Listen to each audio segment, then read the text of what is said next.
अधिकांश धर्मगुरु स्वयं की व्याख्या आध्यात्मिक रहस्यवादी दार्शनिक शब्दावली में करते हैं, जो सामान्य मानव की समझ से या तो परे होती है या फिर उसे उलझा देती है।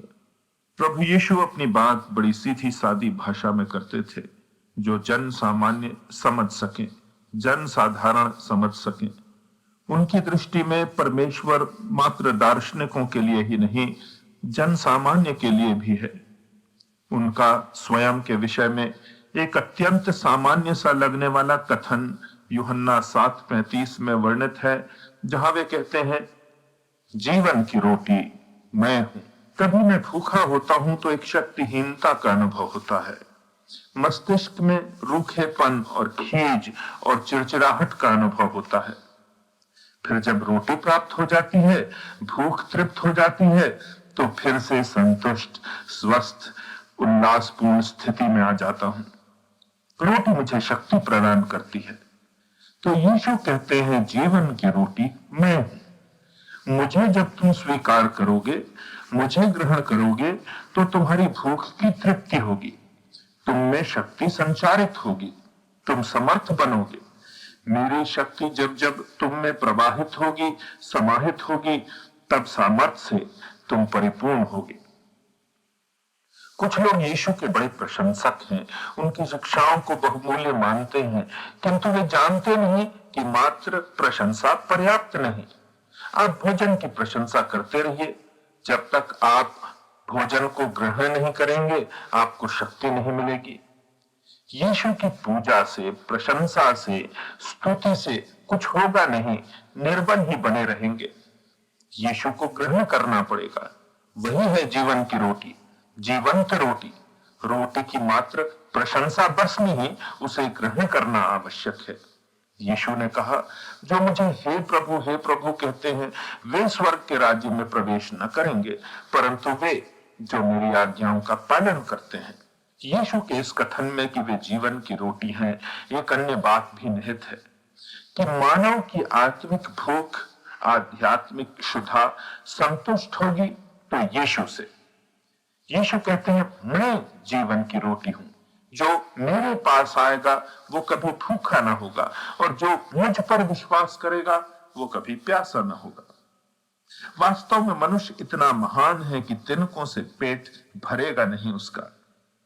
मनुष्य ईश्वर की कोई ऐसी वैसी छोटी मोटी कृति नहीं है, जिसकी आत्मा पैसे, पद, प्रतिष्ठा और प्रियतमा से भर जाए। मानव सर्वोत्कृष्ट रचना है, वह ईश्वर की विशिष्ट कृति है। He is a unique creation of God. वह ईश्वर की समानता में रचा गया है, सर्वोत्कृष्ट कृति है वह सृष्टि की। आत्मा उसकी विशाल है, वृहत है। झील में कंकड़ पत्थर फेंकते रहिए, लहरों में कुछ कंपन तो होगा, पर कंकड़ झील के गहरे उदर में उतर जाएंगे। कंकड़ों पत्थरों से, चाहे वे कीमती पत्थर क्यों ना हो, मानव का उदर भर नहीं सकता। मानव विशाल इतना है, महान इतना है कि तृप्ति होगी तो यीशु से।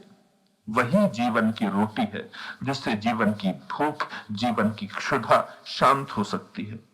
जो असीम, विराट, समग्र ईश्वर की प्रतिछाया में बनाया गया हो, उसकी समानता में बनाया गया हो, उसकी तृप्ति नश्वर से नहीं, सीमित से नहीं, क्षुद्र से नहीं हो सकती। रोटी से नहीं, जीवंत रोटी ही से हो सकती है।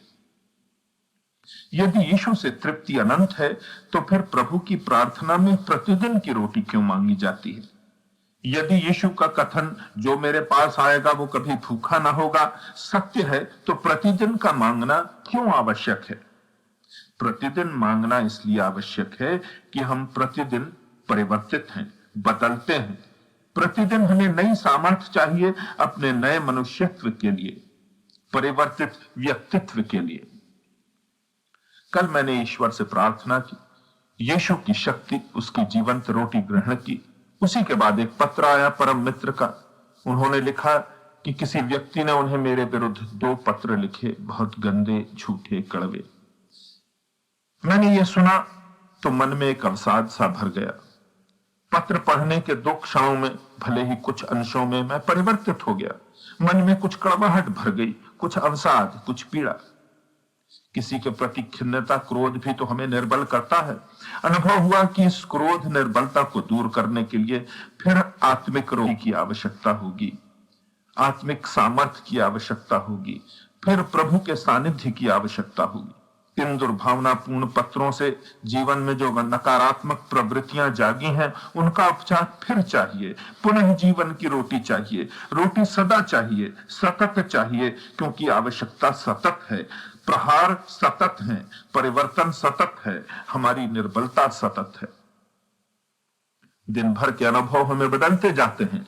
हम प्रतिदिन एक दूसरा व्यक्तित्व धारण करते हैं जो कल के व्यक्तित्व से भिन्न है। हम वह नहीं जो कल थे। आज हमें फिर सामर्थ्य चाहिए अपने परिवर्तित मनुष्यत्व के लिए।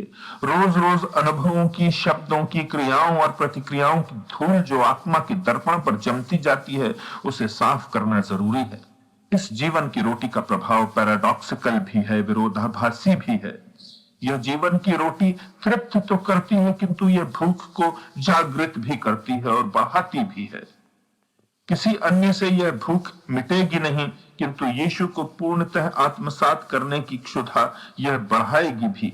एक कशिश होगी कि प्रभु यीशु मसीह में हम बढ़ते ही जाएं, महिमा के एक स्तर से दूसरे स्तर तक बढ़ते ही जाएं। तृप्ति तो होगी, किंतु अपनी वर्तमान आध्यात्मिक स्थिति से आत्मसंतुष्टि नहीं होगी। यीशु में सतत विकास की आकांक्षा नित्य जागृत होती रहेगी। बेचैनी रहेगी कि हम अपनी परिपूर्णता तक पहुंचे, अपनी परिपूर्णता की उस चरम परिधि तक पहुंचे जो अनंत ने हमारे लिए नियत की है। ईश्वर जिन ऊंचाइयों तक चाहता है, वहां तक हम सतत चाहते चले जाएं, बढ़ते चले जाएं, प्रतिदिन की रोटी से सामर्थ्य अर्जित करते हुए। रोटी जीवन में एक बार नहीं खाते, बार बार खानी पड़ती है। जीवन की रोटी भी ऐसी ही है।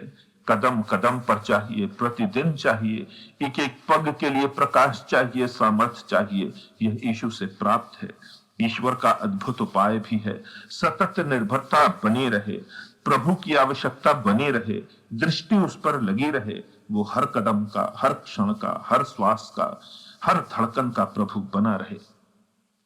एक बात और है, रोटी पर किसी का एकाधिकार नहीं होता। रोटी एक इंसान की भूख की तृप्ति के लिए नहीं होती, मानवता की भूख की तृप्ति के लिए होती है। जीवन की रोटी यीशु मसीह पर भी एकाधिकार किसी का है नहीं, न यहूदियों का, न गोरों का, न पश्चिम का, न पूर्व का। वह जीवन की रोटी तो सबकी है, मानवता की है, मानवता की क्षुधा पूर्ति के लिए है।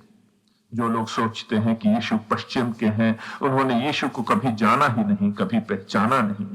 जो सोचते हैं कि मसीही धर्म इब्राहिम और याकूब की संतानों मात्र के लिए है, उन्होंने यीशु की शिक्षाओं और कथाओं को कभी पढ़ा नहीं। उन्होंने कहा लोग पूर्व से आएंगे, पश्चिम से आएंगे, विजातियों में से आएंगे, किंतु सजातीय यदि विश्वास योग्य न निकले तो महाभोज से निष्कासित कर दिए जाएंगे, जीवन की रोटी के भोज में सहभागी न हो सकेंगे। इसी से संबंधित बात है। जीवन की रोटी हमारे लिए तो है, पर मात्र हमारे लिए नहीं है। हमें बांटना है, हमें शेयर करना है। जहां जहां भी भूख है धर्म की, वहां उसे पहुंचाना है। यीशु ने कहा धन्य है जो धर्म के भूखे और प्यासे हैं, क्योंकि वे तृप्त किए जाएंगे। यीशु का यह वायदा पूरा होगा हमसे, जिनके पास जीवन की रोटी है। हमें इसे बांटना है, उस व्यक्ति तक पहुंचाना है जिसे धर्म की भूख है। यह अजीब रोटी है, जितना बांटेंगे उतना बढ़ेगी। यीशु का एक आश्चर्य कर्म है। 5 रोटियां ली, तोड़ तोड़ कर बांटते गए। 5000 लोगों ने पेट भर के खाया। 12 टोकरी रोटी के टुकड़े बच गए। अजीब गणित है। 5 रोटियां ऋण 5000 लोगों की भूख की तृप्ति के लिए रोटियां बराबर 12 टोकरी रोटियां। हमारी समझ से परे आध्यात्मिक गणित है, और इसकी सत्यता स्वयं जीवन की रोटी यीशु मसीह में है। जितना यीशु को हम बांटेंगे, उतने ही समृद्ध हम होंगे, उतना ही अधिक उसकी उपस्थिति की समृद्धि से हम आशीषित होंगे।